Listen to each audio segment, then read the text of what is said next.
the first thing is with your clippers, how many of you guys have used your clippers yet since you guys been in school? How many of them is still brand new in the box? Yeah? That's okay, brand new is good. When you're out in the business, you don't have to buy a new one.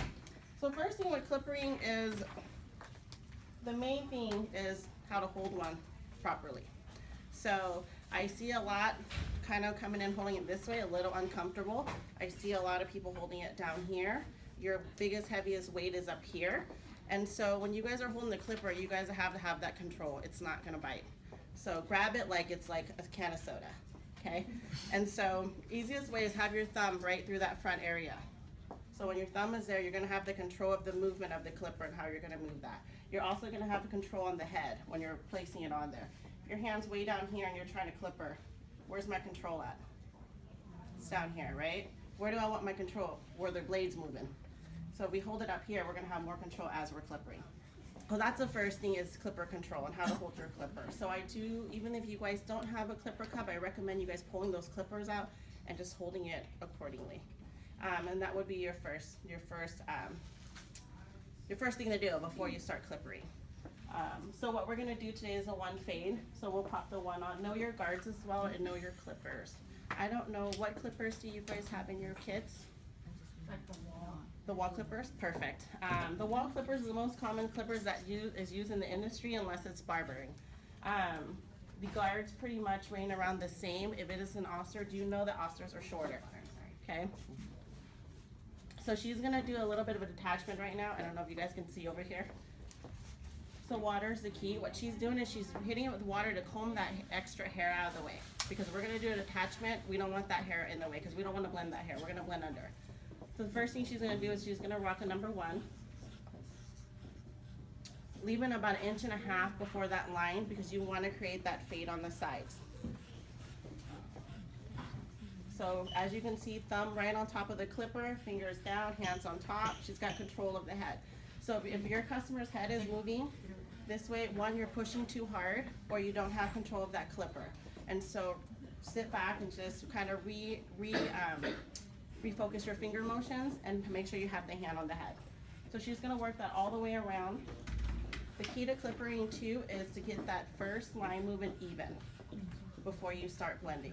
And so if she's gonna start over here on this side, where she's gonna end with her blend's gonna be the same. So if you're unbalanced on both sides, your fade's gonna be lower on one side and higher on the other side.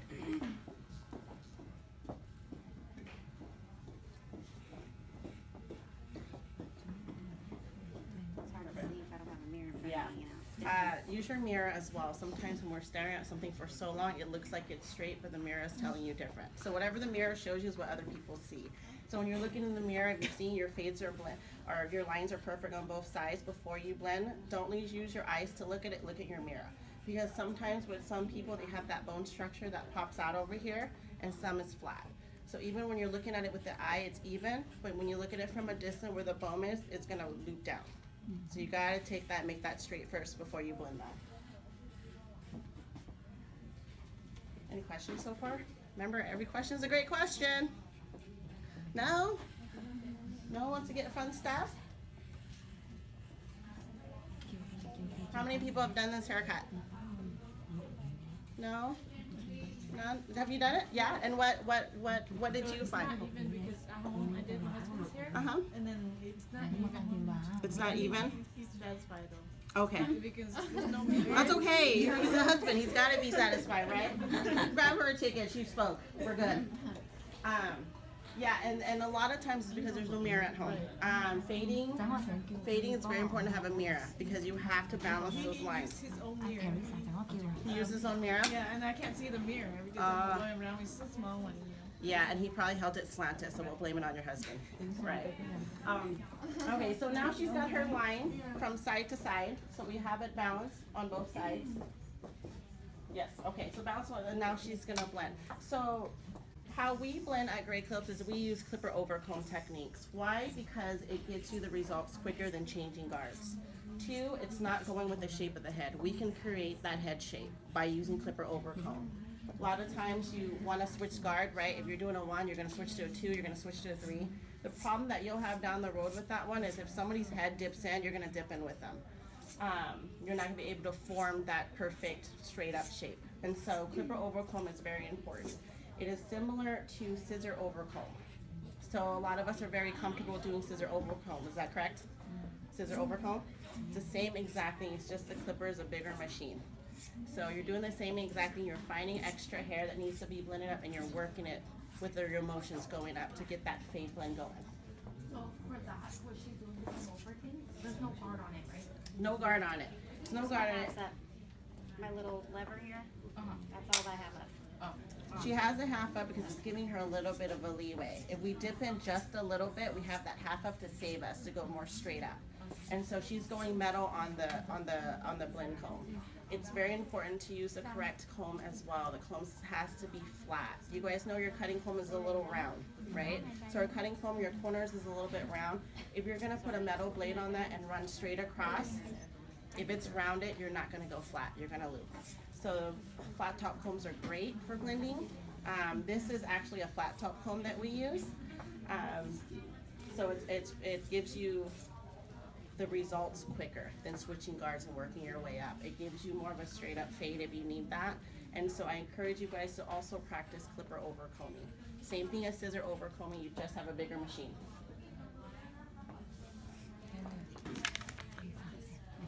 Double checking now. We took off most of it. So she goes in different angles. You're going in different angles to cross check it. Because a lot of times, if we're doing, for example, even if you're doing a long layer, you need to cross check it the other way to find those corners, right? So it's the same thing with blending, is you gotta keep going over it to make sure that's smooth. And so the mirror will show you that it's more straight. Perfect. And so we've now done our fine tuning, we've done our clipper overcomb, we've done our blend, so now we're gonna cut the top. With the pompadour look, the look that you want is the front to be longer than the back. So how do we create that look? What's the easiest way? This is an American crew technique that we do is we start from the crown. I'm gonna use Amanda's technique for you, okay? So water is your key in hair cutting. If it's half wet, half dry, with long hair, short hair, it's hard to comb, it tangles. So the more water, the better, okay? So she's gonna start from the crown. Let's say our wonderful customer here just wants a 1/4 inch chop because he gets his hair cut every 2 weeks. So we're just gonna go straight across with a 1/4 inch. So she's gonna start right at the crown, straight across. She's gonna take her next section, but she's gonna direct that back to that last section. So she's directing it back to the crown. Perfect. Her next section, she's gonna direct that back to that last section she had just cut. So she's just going back instead of going forward? She's going back and going forward, and let me tell you why. Because what's that word I'm trying to, distance equals length, right? So we wanna create that front to be longer and the back to be shorter. So if we're keep moving forward, what happens is we're cutting it all even. If you're directing it back, you're creating length. So as you start cutting, you're naturally going up this way, which is gonna create that length in the front to toss back. So the front will be longer than the back? Absolutely, yep, So you're yep. basically using the back as your guide? As my guide, but we're not directing it all the, what we're doing is we're cutting the back crown area, we're cutting that as your guide. You're going to your next section, you're gonna pull that back to that last section you cut. Then now you're working on your third section. Your third section, you're gonna pull it back to that second section you cut. Now you're gonna go to your fourth section, you're gonna pull it back to that third section you cut. So you keep moving back, and so you're gonna have that flow blend, but it's gonna go longer to the front.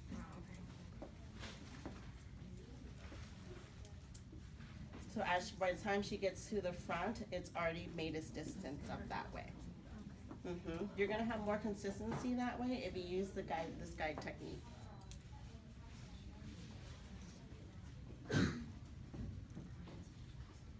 Naturally with men's haircuts, because of the crown of the cowlick right here, it naturally, even though it's even, it naturally sticks up higher than the front anyways.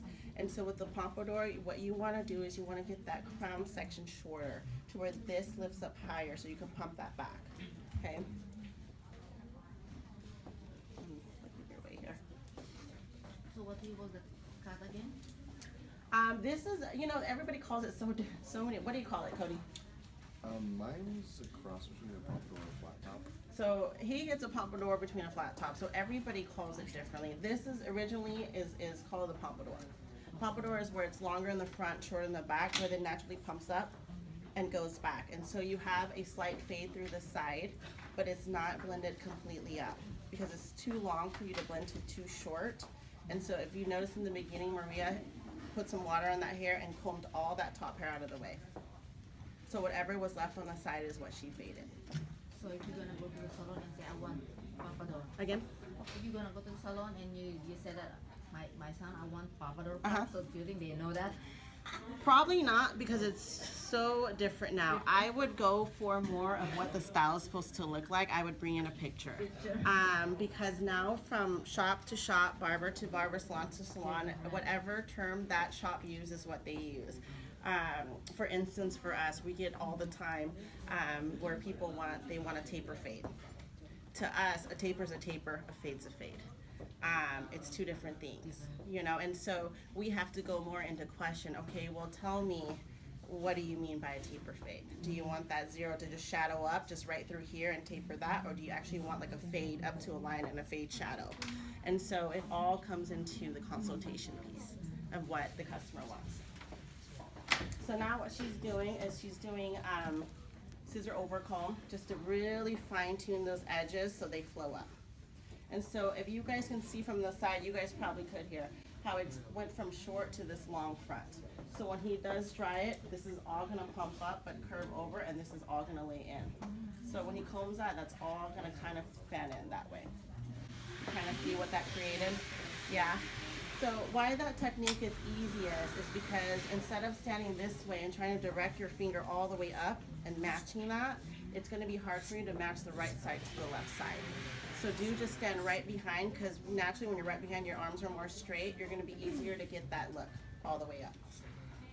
What kind of clipper are you using? It's a wall. It's a senior wall.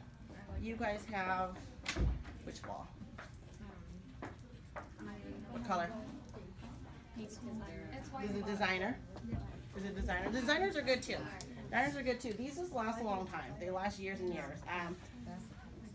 When I first started in the industry, that's probably what I use, and I probably change my clippers every 6 months. As much, you know, depending on how many clipper cuts you do. So, get out of your way.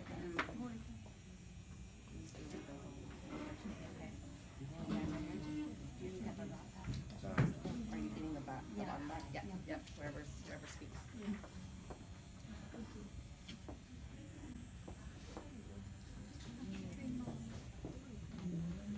Okay, so now we're fine tuning with our trimmers just to clean up those edges.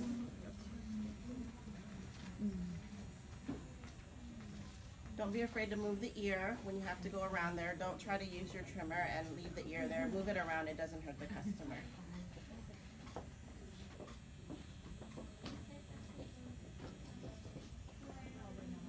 So overall, as she finishes with this haircut will style also with the right product. Does anybody have an idea what kind of product you would want to use to give it more of a natural look with a high hold? Gel or hairspray? Paste. Okay. Let me tell you the difference between two different products. So with the gels, you guys have to know that it is a wet look. It doesn't dry right away. So if any customer if you're having to blow dry that customer's hair, don't apply anything that's wet on there. You're gonna lose that volume that you have created. So gel is a wet look. It's for more. If the customer's is already styled that way, and you don't have to blow dry it, you can use the gel look because it's crunchier and hairspray is actually a finishing product. Yeah, so hairspray is used not exactly. Right. So I would use a hairspray as a finishing product. So when the style is complete is when you blast that hairspray on there, and everybody needs a little taste of hairspray, right? As for paste, it's a drier product, which I would use with anything that I do blow dry. So if I had to blow dry his hair, I would go for more of a paste because it's a dry product. So what a dry products mean is it doesn't have a lot of water in it. So think of it this way, if your hair was curling, you just flat iron it, and you're gonna put some oils in it, would you wanna put a wet product in it, or would you wanna put a dry product in it? You wanna put a dry product, because I put water in that, it's gonna curl right back up, right? So same thing, anytime you're using heat to mold a style, always think you wanna use a dry product. And what that means is, dry products, when you apply on the hair, dry automatically. It doesn't take time. Wet products like your mousses and your gels, it takes a little bit to set because it's still wet. And so that's how you can kind of tell the difference between the two. Sorry. Oh, you take bring it back a little bit? I can tell he, yeah. Okay. Yeah. Okay, and this haircut is pretty much complete. We're gonna blow dry it a little bit and kind of style it up to get it more to pump up a little bit higher and this to lay flatter. Good luck on getting any part of my hair to lift off. Yeah, I know. It doesn't happen. That's up. So as you guys can see, we have a one fade here. You can see the shadowing. It's pretty balanced, really pretty good without a mirror. And so it shadows up just smoothly. We've used the clipper over comb to blend that up without changing guard. And the reason why is because it's head shape.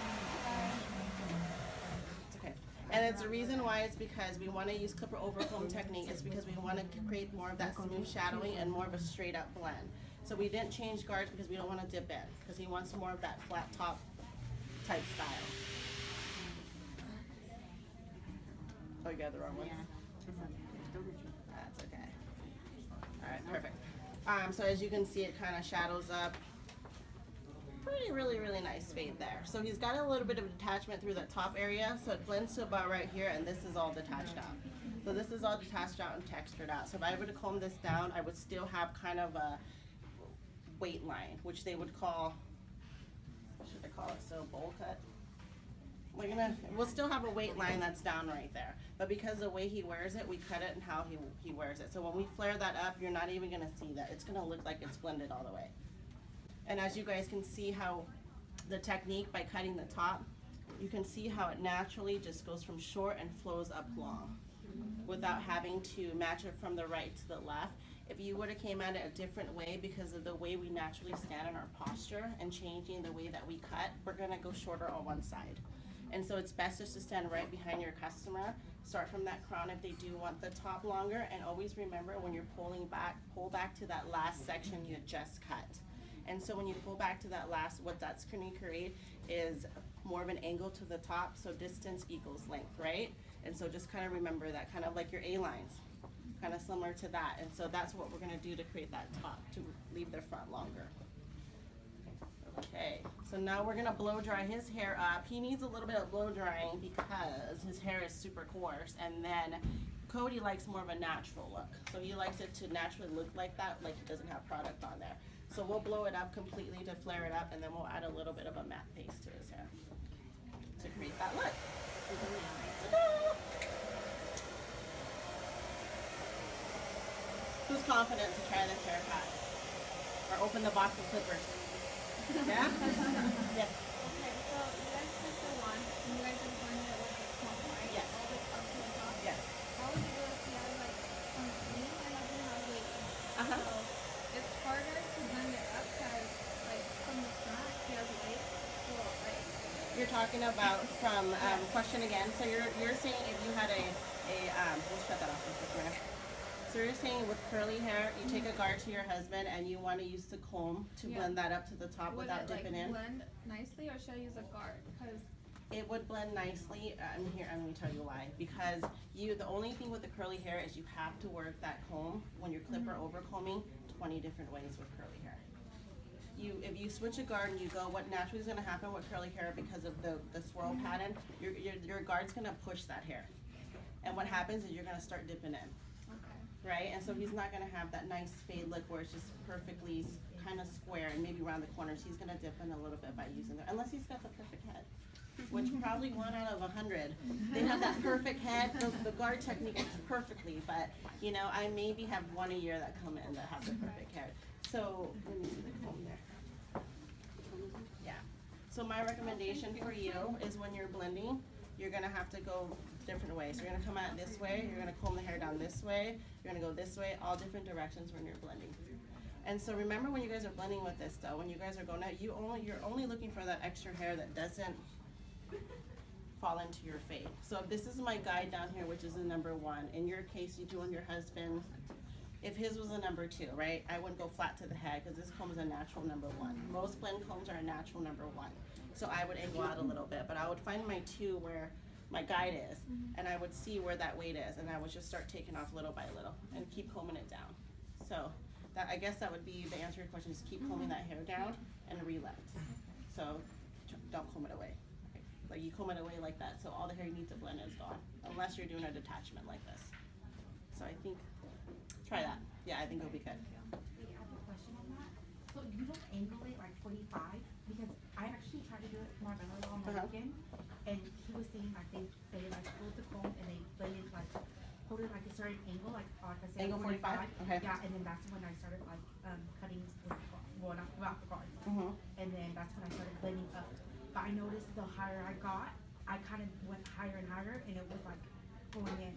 And I didn't know this was my first time. So what you were probably, so this is probably what you were doing, is you were taking your guard here, but you were holding the comb at a 45 this way. 45. And then you pulled it out, and then you saw that it wasn't blended. Yeah. So what happens is you took your probably comb up even higher, trying to get down, you did a 45.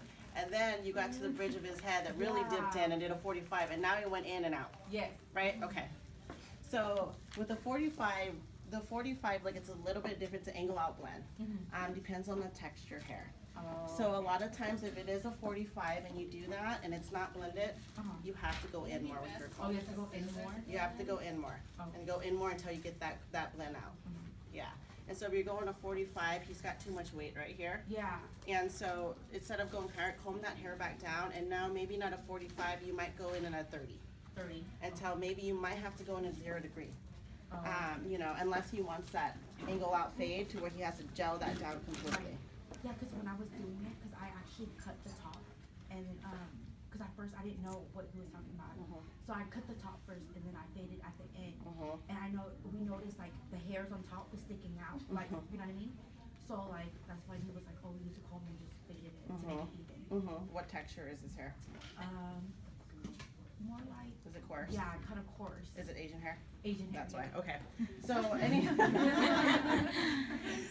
And so. You can use, here's the thing about using the scissors, you guys, is this clipper right here, in this clipper is a razor. So you're technically doing a razor cut. If I was to use this on a woman's hair, I'm naturally doing a razor cut. If I'm doing a razor cut against a scissor cut, I now have a more precision cut to a texture cut. I'm not gonna be able to get that to blend together. You know what I mean? So what do I have to do now? Take my thinning shears out and try to blend that texture, right? So it's gonna take probably another 20 minutes for you to finish the haircut. Yeah. And so any fades with the angle out fade, you have to start it lower. And so the minute that you already take it up high and you're gonna try to angle it out, he's gonna stick out right here. If he wants all this hair here, you gotta start that blend lower. And then when you angle that, you have room to fade all the way up. So if you already took the blend here and you're angling out the comb, and then you're trying to blend, you don't have a lot of room left until the bridge of his head starts. Then what happens is we start to go in. Yeah. And now he's got a faux hawk. happened. Now he's got a faux hawk. It's okay, it's in style. So that probably answers, she'll try that. Yeah. Start the fade a little bit lower, and you can angle your 45. Yeah, because I started to fade halfway, because that's what he told me to do. But then I noticed, like, I didn't. We have our very own product line, which is great. It's a little bit cheaper than the whole Matrix and the whole Paul Mitchell. It works very, very good.